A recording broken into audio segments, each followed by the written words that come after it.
Good afternoon, everybody, and welcome to Friday ADRP TV. Not so much the same as normal today. We've got a very, very special guest with an incredibly exciting announcement. Everybody would know that there's been a buzz around Bray Racing and Victor Bray for the last few days and the new Back in Black phenomenon that Victor's been working on. We've been so lucky to get him earlier in the day today, now on the phone, and we'll be posting this up a little bit later after the Bray official launch. But without any further ado, we will introduce the one, the only, the godfather of Door Slammer, the founding member at Calder way back when, Mr. Victor Bray. Thanks for your time, Vic. No worries, mate. Good to be here, and hi to everyone out there having a listen. So today, you guys have been working feverishly. I know it's a big deal up there in Sydney today. We haven't put the picture up yet. I'm going to let you announce the sponsor and what's going on with you. And once you mention that name, I'll show everybody the livery.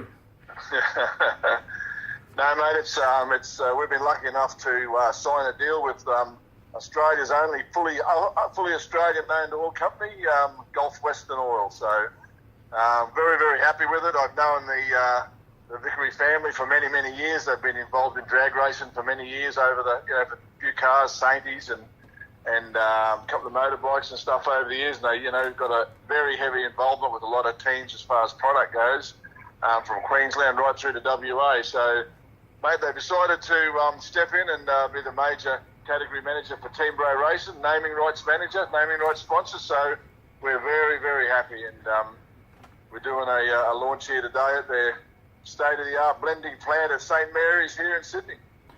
Awesome. Well, again, firstly, congratulations on such a great thing for Bray Racing. We've got a picture up of your car being very much back in black, and we can just see Ben's gorgeous blue Corvette behind it. If we can turn the spotlight to you for a second, mate. I remember being in the staging lanes at Heathcote Park 1,000 years ago, and this black 57 pulls up, and I had a dirty old black EH, and you said to me, "Great colour, mate." So it's not new for Victor Bray to be black. No, mate, it's good. Over the years, we've had some great corporate sponsors and corporate partners, and mostly they've insisted on very corporate liveries and stuff like that. Well, like I say, the Vickery family's been friends of ours for many years, and I watched the two young fellas go from young hoons into corporate owners and business owners. So they knew who we were before. They knew the flat black. They know the past like you and many fans do. And as soon as we tied the deal up, they just said, "By the way, you're back in black, buddy." So they insisted on the flat black car, and glad they did. And it is where I came from, and I really like the colour, and the car's come up a treat. So very, very proud to be able to be ambassador for the brand, and very, very glad that they also understand the Victor Bray flat black culture. Excellent. Now, mate, a couple of the pictures you've sent through to us today for everybody's perusal. We saw that there's the Toyota as well. Can you tell us a little bit about that? Yeah, Ben's obviously most drag fans and a lot of the public would understand Ben had a pretty serious accident in 2014 at the Winter Nationals. Took us out of racing for a year or two. We've come back. Ben come back a little bit earlier than me, but I was enjoying the time off a little bit too much. But we come back at the Winter Nationals in this year, 2016, and Benny decided he wanted to go back into racing. The Sports Compact, the factory extreme class is really moving forward in leaps and bounds, and overseas they've gone as fast as Door Slam. I think a 571, 253 or something they've run now. So that's the sort of action Benny wants to get into. It's an emerging class here in Australia. You got Rod Harvey, Gas Motorsports, and a lot of guys over here really, Cole Wilshire has really grabbed the Jamboree thing by the horns, and they've got a lot of stuff happening in that area. So Ben sort of said, well, he talked to the Gulf Western guys and said, look, I'd love to get back in a car, and so they said, righto, we'll make a package for you to get back in and run Sports Compact again. So Ben found himself a 2016 Toyota Solara built by Vanishing Point Race Cars, titanium carbon fibre. It's state-of-the-art, got everything in it, and he's starting to work on a new billet six-cylinder package that he wants to run in the car. Probably a little while till he gets it going. Got a bit of R&D to do. He's chosen a slightly different engine to a lot of the other guys, so He wants to make a little bit more power than him. He figures if he does what they do, he won't go any faster than him. So Toyota's a hot-looking car, but it ain't a 57 Chevy, so you won't see me in it.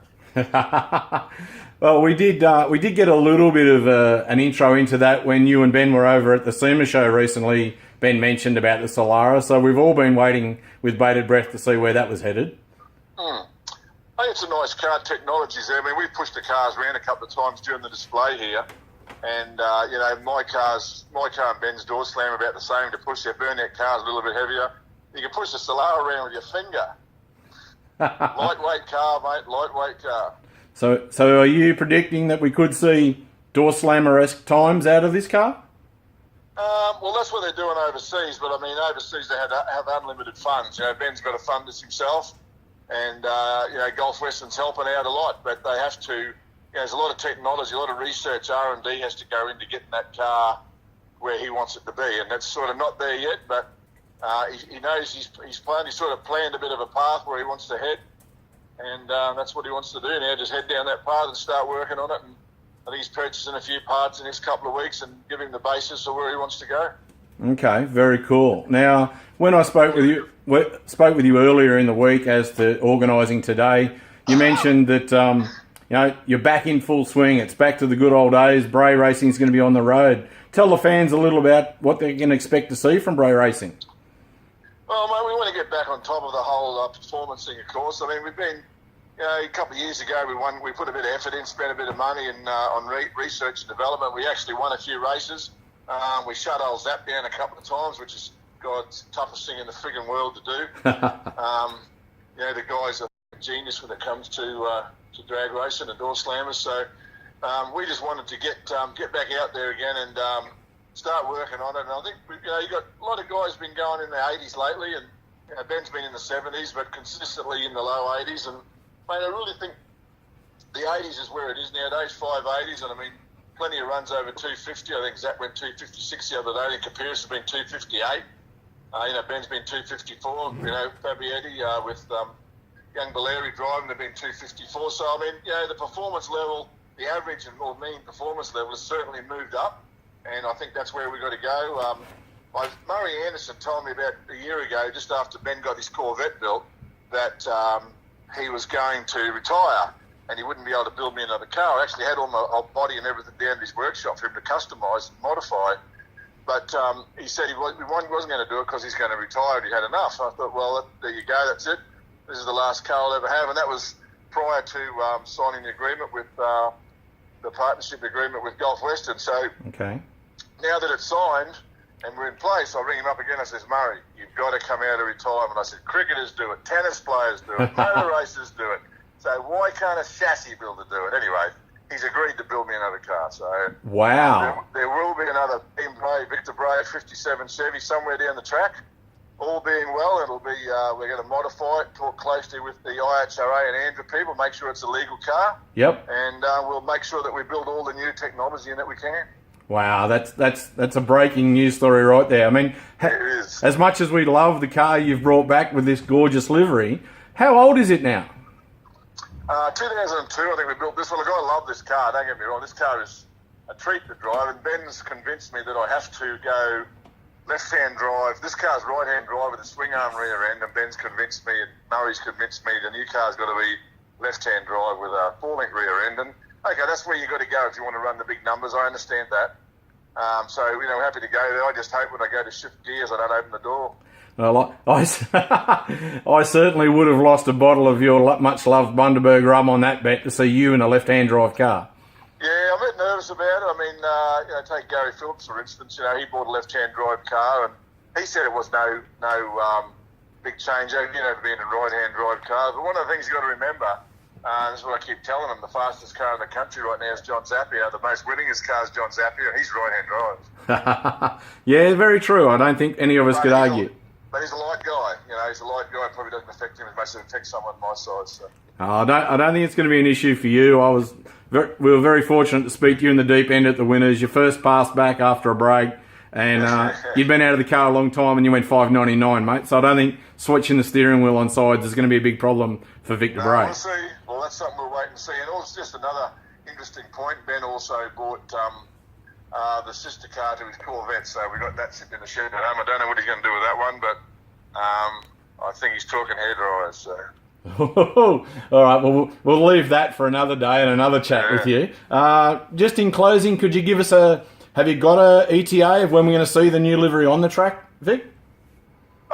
We're racing Larry Larson on the 4th, me, Ben and Andrew Searle, at Willowbank Raceway, and then we got the first race will be, all being well, will be Willowbank the 7th, at the door slammer round up there, so pro slammer round. So awesome. Couple of rounds, first week of January, busy. Okay, and I'll put the acid on you now live. Is there any chance we'll see you down in our hometown of Melbourne for the Andrew Nationals?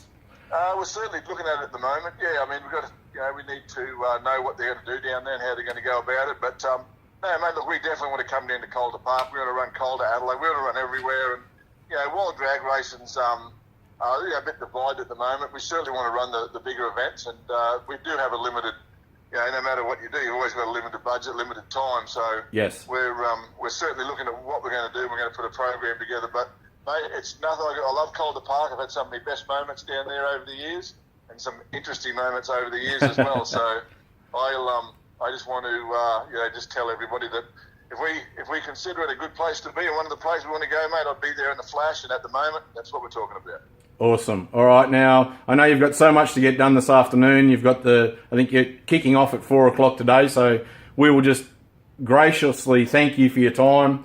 Get out of your way, and look forward to seeing the official launch later this afternoon. No, mate, looking forward to it, and we've got a lot of customers and staff here at Gulf Western's plant here in the state-of-the-art blending plant at St. Mary's, so we're looking forward to it all, mate. We're also looking forward to catching up with all the fans. We'll be getting out there a bit more. We're doing a lot of agricultural shows, a lot more street machine shows, a lot of custom car shows, and as well as all the drag racing stuff. So we have a very, very heavy built program in for the season. It takes nearly 40 weekends we got. So it's great to get involved with the Gulf Western boys, but they've got us being busy. All right, mate. Thank you so much for your time, and we'll close with the saying that Victor is back. Let's hope so, mate. Let's hope we can get out there and match some of them boys running fast nowadays. Thanks so much for your time, mate. Have a good day. Mate. Ciao.